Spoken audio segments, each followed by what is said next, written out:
La Bible Louis II. Introduction à l'épître de Paul à Philémon. Cette courte mais précieuse lettre de Paul fut écrite durant sa première captivité, à Rome probablement, voir les versets 1 et 9, en même temps que les épîtres aux Colossiens et aux Éphésiens, et adressée à Philémon, membre de l'église de Colosse, distingué par sa foi et son amour pour le Seigneur.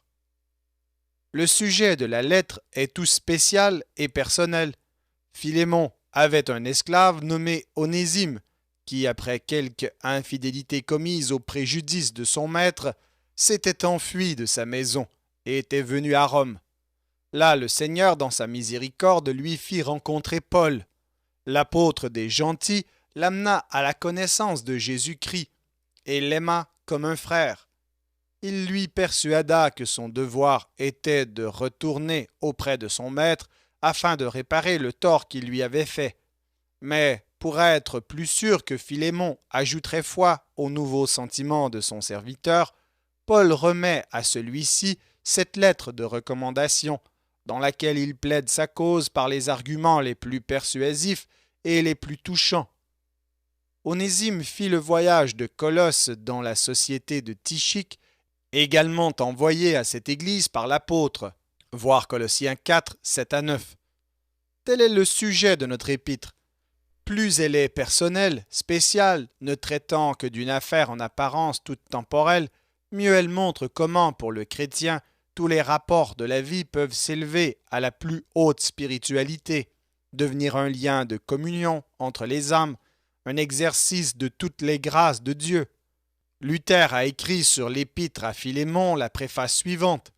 Cette lettre est un délicieux exemple d'amour chrétien, car nous voyons avec quel tendre intérêt saint Paul s'occupe du pauvre Onésime, intercède pour lui auprès de son maître par tous les moyens en son pouvoir, se met à la place de l'esclave comme si lui-même avait péché, et il fait tout cela non par contrainte ou en usant d'autorité, comme il en aurait eu le droit, mais il renonce à son droit, afin d'obliger d'autant plus sûrement Philémon à renoncer au sien.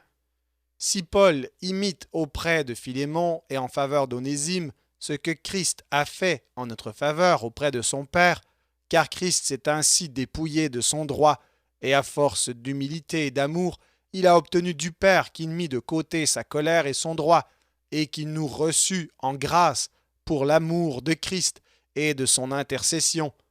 Ainsi nous sommes tous ces Onésimes, si nous croyons en lui.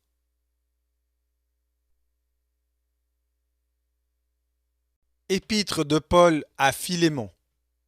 Paul, prisonnier de Jésus-Christ, et le frère Timothée, à Philémon, notre bien-aimé, et notre compagnon d'œuvre, à la sœur Aphia, à Archippe, notre compagnon de combat, et à l'Église qui est dans ta maison.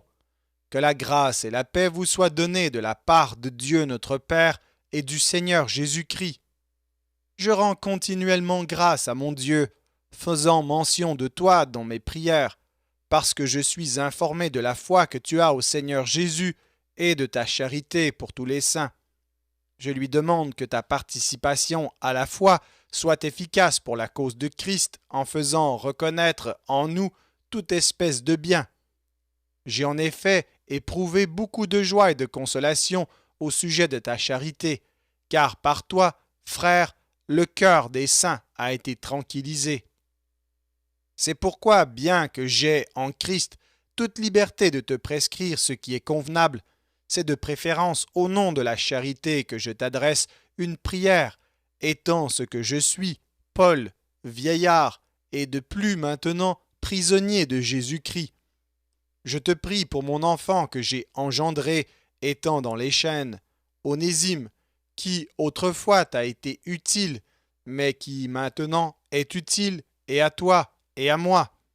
Je te le renvoie, lui, mes propres entrailles. J'aurais désiré le retenir auprès de moi pour qu'il me servît à ta place, pendant que je suis dans les chaînes pour l'Évangile. Toutefois, je n'ai rien voulu faire sans ton avis, afin que ton bienfait ne soit pas comme forcé, mais qu'il soit volontaire.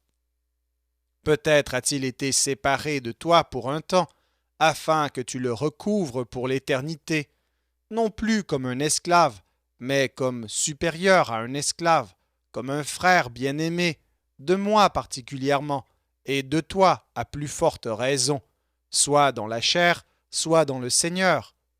Si donc tu me tiens pour ton ami, reçois-le comme moi-même, et s'il t'a fait quelque tort ou s'il te doit quelque chose, mets-le sur mon compte. Moi, Paul, je l'écris de ma propre main, je paierai, pour ne pas te dire que tu te dois toi-même à moi. Oui, frère, que j'obtienne de toi cet avantage dans le Seigneur. Tranquillise mon cœur en Christ. C'est en comptant sur ton obéissance que je t'écris, sachant que tu feras même au-delà de ce que je dis. En même temps, prépare-moi un logement, car j'espère vous être rendu grâce à vos prières. Épaphras, mon compagnon de captivité en Jésus-Christ, te salue, ainsi que Marc, Aristarque, Démas, Luc, mes compagnons d'œuvre. Que la grâce de notre Seigneur Jésus-Christ soit avec votre esprit.